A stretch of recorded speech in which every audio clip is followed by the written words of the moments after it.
Continuação do tema do sacerdócio comum no ministro ordenado.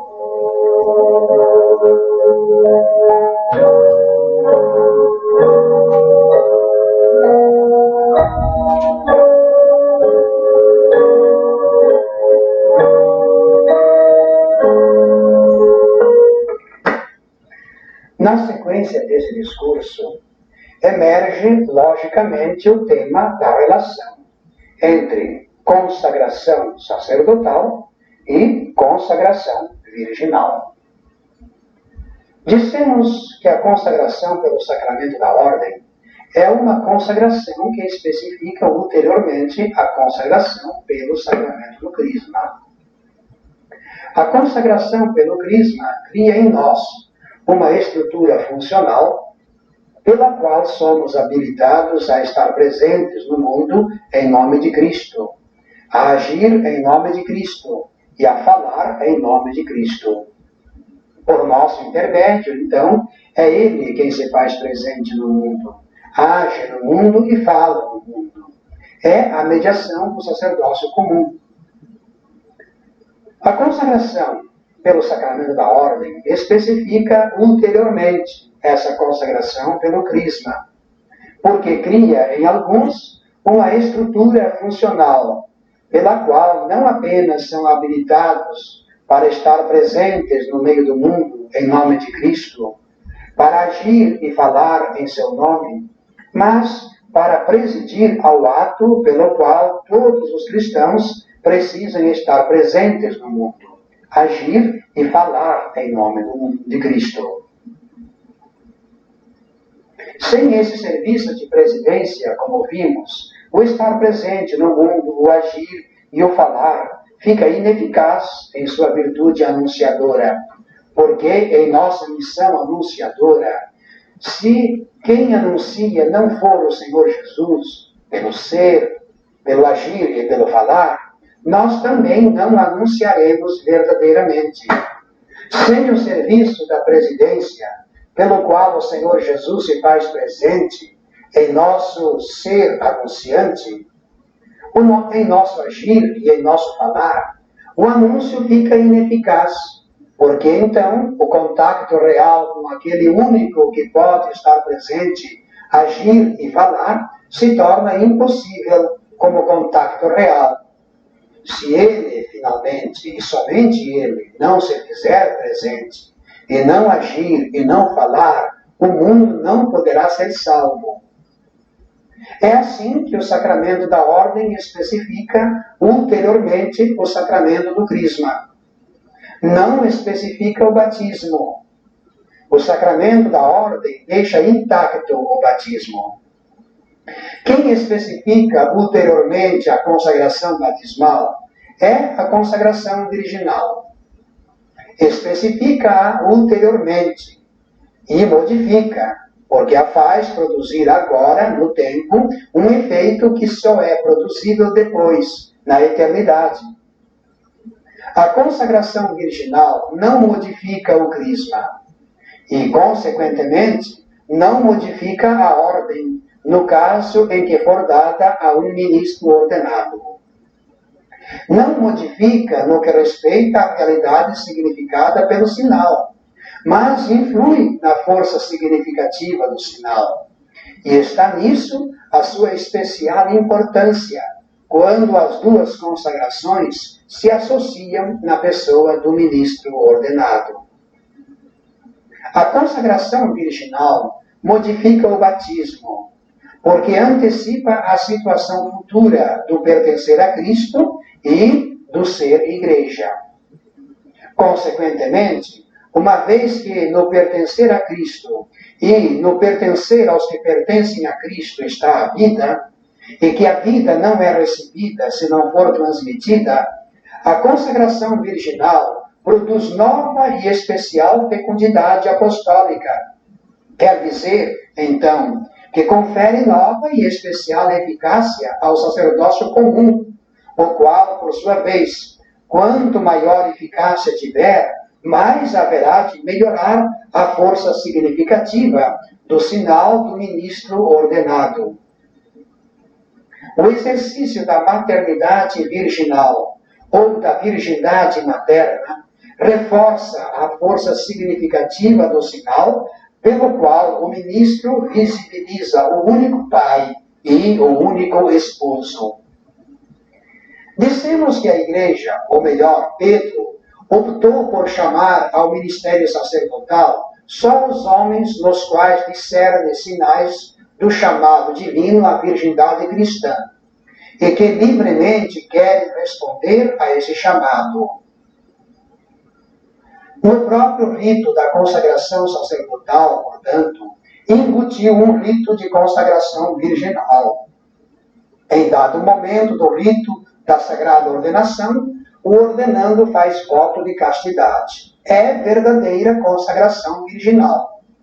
Mas se trata de uma consagração virginal que não associa o ministro a um instituto de vida consagrada. É como a consagração virginal de um eremita. A vida eremítica é uma vida consagrada não associada. Sendo, porém, uma consagração virginal que não associa, ela pode ainda ser reforçada e tornar-se mais profunda. A consagração virginal admite inúmeros graus, e isso conforme a solidez e a estabilidade dos vínculos com que for assumida. E o máximo de solidez e estabilidade de tais vínculos acontece quando o próprio ato de consagrar estiver ligado ao ato de associar a outras pessoas chamadas no mesmo dom. Isso só acontece nos institutos de vida consagrada, seja religiosa, seja secular. Por isso, quando ministros ordenados pelo sacramento da ordem se sentem chamados à consagração virginal, de forma associada em institutos de vida consagrada, e respondem livremente a este chamado, eles encontram a oportunidade de tornar ainda mais fecundo o próprio exercício do sacerdócio ministerial. Daí a importância da promoção vocacional dos ministros à vida consagrada pela profissão dos conselhos nos institutos. Infelizmente, nem sempre se percebe essa importância, e isso enfraquece a fecundidade da Igreja.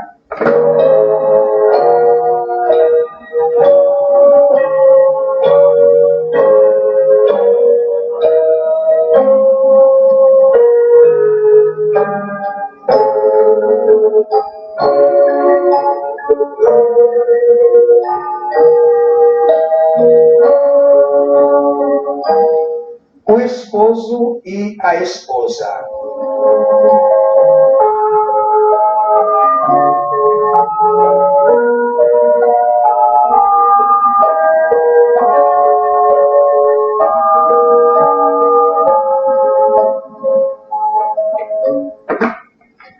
Discorremos longamente sobre o sacramento da ordem. Trata-se de um ponto em que nossa busca de uma inteligência da fé se apresenta assaz difícil, dada a peculiar escuridão em que o mistério que abordamos está envolto. Tal escuridão envolve mais ainda o mistério, quando buscamos essa inteligência da fé, no que respeita à consagração virginal. Mas essa busca é assaz facilitada se abordarmos o batismo através do desdobramento que assume no matrimônio cristão. A teologia do matrimônio cristão é particularmente eficaz para uma reta e mais fecunda teologia da virgindade cristã. Aliás, a teologia da virgindade cristã não é senão um prolongamento da teologia do matrimônio cristão. O matrimônio cristão não é simplesmente casamento. No casamento há apenas um fato humano. No matrimônio cristão, antes e acima de tudo, há um fato divino, um mistério. Tudo o que acontece no casamento vem do homem e da mulher que se casam. Não assim no matrimônio cristão. Ele também é casamento. Por isso, enquanto casamento, o que nele acontece vem do homem e da mulher que se casam. Mas enquanto especificamente matrimônio cristão, o que aí acontece não vem do homem e da mulher que se unem em casamento. Vem do alto, é mistério, é graça. Perguntamos, pois, em que consiste no matrimônio cristão esse algo que não vem do homem e da mulher, mas vem do alto? É mistério, é graça, é dom que vem de Deus, é fato divino e não é fato humano? Consiste nisso. Consiste na possibilidade de realizar aquela pertença esponsal pela qual todos viemos à existência e que constitui o primeiro efeito do batismo. Viemos à existência para pertencer ao Senhor. O Pai quis dar ao Filho uma esposa em casamento. O batismo produz, como primeiro e mais radical de seus efeitos, esse pertencer a Cristo. É um pertencer, como um ramo pertence à árvore. Por isso nos faz filhos no Filho único de Deus.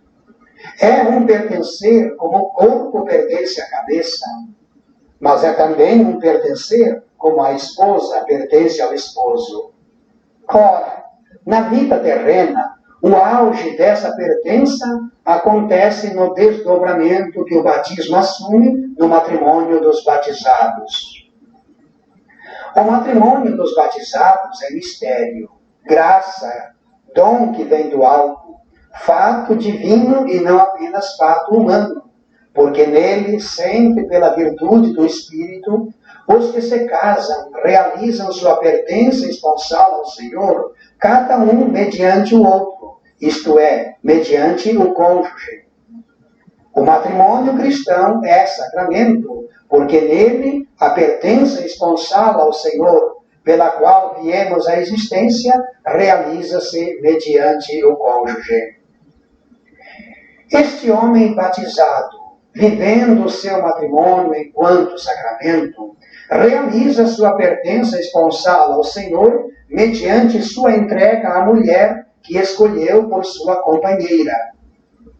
E esta mulher, vivendo o seu matrimônio enquanto sacramento, realiza sua pertença esponsal ao Senhor mediante sua entrega ao homem que escolheu por seu companheiro. Está nisso a santidade da união conjugal dos batizados. A máxima santidade possível do reino em sua era terrena consiste nisso. É o maior dos efeitos que o batismo pode produzir em sua era terrena. Quando um homem ou uma mulher são capazes de viver sua união conjugal de tal forma que realizam nela a própria pertença ao Senhor, realizam eles o mais elevado estado de perfeição da caridade em sua era terrena. A entrega de um homem à sua mulher no matrimônio cristão, na medida em que for realização efetiva de verdadeira entrega esponsal de cada um deles ao Senhor, é a mais elevada resposta que o cristão pode dar às exigências atuais do batismo. Representa o auge da realização batismal em sua germinalidade possível na era terrena do reino. Isso é impossível sem a graça de Deus. Portanto, é impossível sem a graça do batismo e sem a efetiva resposta à graça do batismo. O que vale a dizer, isso não é possível senão à luz da palavra de Deus e pela força da palavra de Deus. O homem e a mulher, unidos em matrimônio, se quiserem realizá-lo precisamente como matrimônio cristão, e não apenas como simples casamento, precisam cultivar verdadeiramente o estado de graça batismal. Precisam, portanto, viver da abundância da palavra de Deus, em cuja luz tão somente poderão enxergar os valores de sua união enquanto sacramento, e por cuja força, sobretudo, só poderão efetivamente promovê-los e crescer neles. Esse viver da abundância da palavra de Deus precisa encontrar o seu auge na penitência e na Eucaristia. Os dois sacramentos cotidianos que promovem o crescimento da graça batismal e possibilitam o desdobramento em todas as suas germinalidades. À luz do efeito específico do matrimônio, do sacramento do matrimônio, entende-se mais um aspecto essencial no efeito específico da consagração virginal. Já dissemos que o efeito específico da consagração batismal consiste, aliás, da consagração virginal, consiste em antecipar para o tempo presente, por virtude de nova e especial intervenção consagradora, um efeito batismal produzível só no futuro. Se o matrimônio cristão consiste na produção do máximo efeito batismal possível de ser produzido no presente, a virgindade cristã consiste na produção de um efeito só produzível no futuro, mas que, por nova intervenção divina, é produzido de maneira antecipada para o presente. Agora podemos perguntar: em que consiste esse efeito batismal produzível só no futuro e que pela consagração virginal é antecipado para o presente? E podemos responder serenamente: consiste em realizar antecipadamente aquela pertença esponsal ao Senhor, pela qual todos viemos à existência, e é o primeiro efeito do batismo, na maneira como acontecerá com todos os que forem admitidos na glória. Isto é, consiste em realizar a pertença esponsal ao Senhor sem a mediação do cônjuge. Tanto no matrimônio cristão como na virgindade cristã, o que se realiza é a pertença esponsal da criatura humana ao Senhor. Mas no matrimônio cristão, ela se realiza mediante o cônjuge, ao passo que na virgindade cristã realiza-se sem a mediação do cônjuge. No matrimônio cristão, realiza-se o objetivo final pelo qual viemos à existência: pertencer ao Senhor como a esposa ao esposo. Mas tal estado aí só se realiza de maneira mediata e ainda como profecia. Na virgindade cristã também se realiza esse objetivo final pelo qual viemos à existência. Mas tal estado aí se realiza não mais de maneira mediata, não mais apenas como uma profecia, mas de maneira imediata, como antecipação, real antecipação para o presente, embora na obscuridade da fé, na compatibilidade da esperança e na laboriosidade da caridade, antecipação para o presente da realidade futura anunciada pelo matrimônio. No matrimônio cristão, dá-se a máxima resposta às exigências atuais do batismo. Na virgindade cristã, não se dá apenas a máxima resposta a exigências atuais do batismo, mas dá-se uma resposta a exigências futuras do batismo, que, por esse meio, então são antecipadas para o tempo presente. Aos esposos cristãos, devemos dizer assim: sede um para o outro aquilo que o Senhor Jesus é para a sua igreja. E nisto consiste a perfeição da caridade do vosso estado de vida.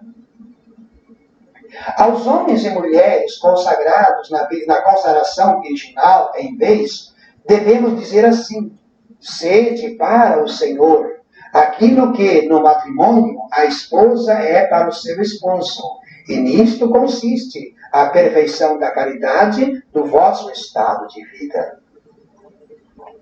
De ambos esses estados de pertença esponsal ao Senhor, é que nasce a Igreja no máximo possível de sua concreticidade. Isto é, no máximo possível de pertencer aos que pertencem a Cristo. É a Igreja doméstica. Tal Igreja doméstica, na vida consagrada pelos votos, seja ela religiosa ou secular, diz-se fraternidade. Por isso é essencial na vida consagrada o viver em fraternidade daqueles e daquelas que nascem do mesmo dom.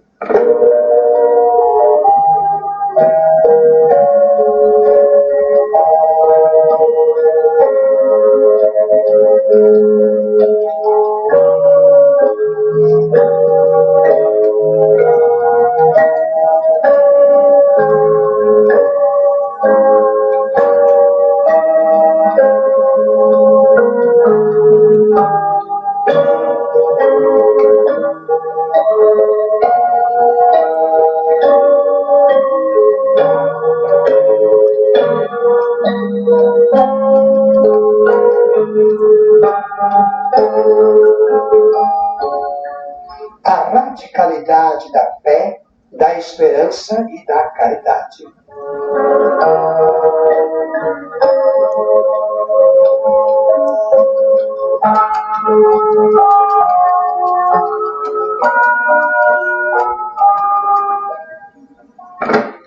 Todo o nosso discurso está sendo uma catequese que busca uma inteligência da fé no âmbito da consagração, a qual alguns por Deus são chamados na Igreja consagração virginal ou consagração pela profissão dos conselhos.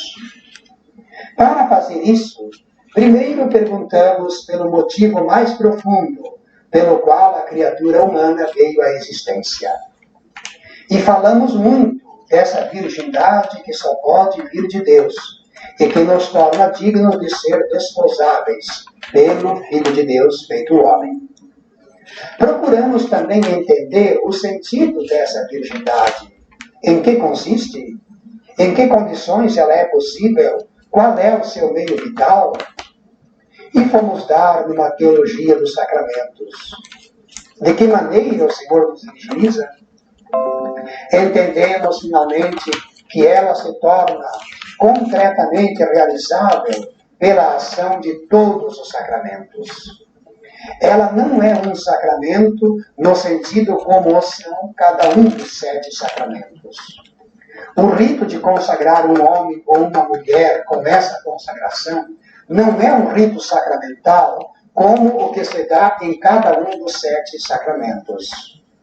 Perguntamos, então, por que a consagração virginal não é um sacramento ao lado dos outros 7 sacramentos? Porque ela mergulha o homem ou a mulher em uma realidade futura, não em uma realidade presente do reino. Em outras palavras, o mistério que nela se realiza não pertence à era presente do reino, mas à sua era futura. Nos 7 sacramentos, o mistério que então se realiza, embora seja mistério, é mistério da era presente do reino, não da era futura. Ora, na era presente do reino, qualquer mistério só pode nos ser dado através da embalagem sensível de um sinal. Por isso eles se dizem sacramentos. Sendo que na consagração virginal, o mistério que então se realiza não pertence à era presente, mas à era futura, ele não nos é dado na embalagem sensível de um sinal, mas numa nudez pura, numa obscuridade de fé, numa combatividade de esperança e numa dolorosidade de caridade. É por isso que a consagração virginal não é sacramento, como são os 7 sacramentos. Não é sacramento como cada um dos 7 sacramentos, mas é finalmente o efeito pisado pela ação de todos os 7 sacramentos. Nesse sentido, pode-se dizer que é mais sacramental do que cada um deles. Todos os 7 sacramentos, finalmente, conspiram para que se chegue a um só resultado: que a criatura humana seja virginizada por Deus com uma virgindade que a torne digna de ser desposada pelo mesmo Deus. E assim realize o seu destino último, que é o de pertencer ao Senhor, como a esposa pertence ao esposo. Ao sair dessa vida, esse destino último realizar-se-á plenamente. O Senhor será o único possuidor de todos os corações. Quando falamos em sacramentos, ora podemos acentuar o mistério por eles visibilizado, ora podemos acentuar a visibilização que fazem do mistério. Pois bem, quando queremos acentuar a visibilização que é feita do mistério pela mediação do sinal, dizemos que a virgindade cristã não é um sacramento.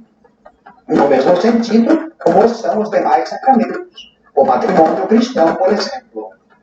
Quando queremos acentuar o mistério que nos 7 sacramentos encontra o máximo de sua visibilização sensível, então devemos dizer que a virgindade cristã é sacramento num sentido assaz superior ao que acontece nos 7 sacramentos.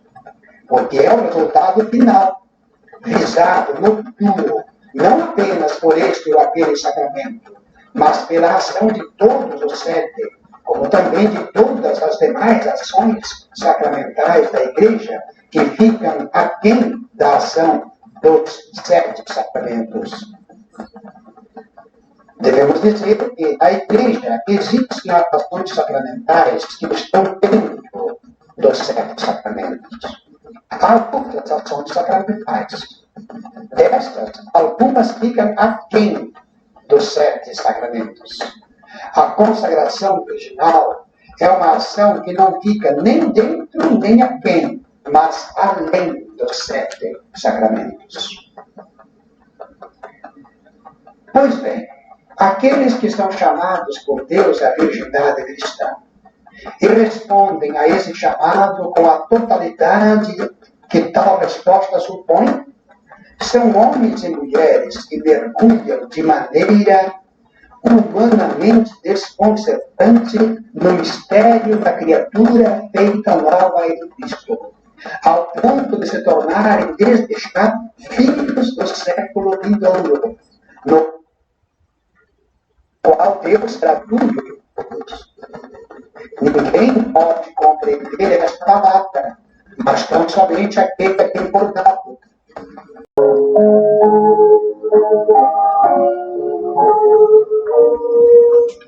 Continuação do tema do sacerdócio comum no ministro ordenado.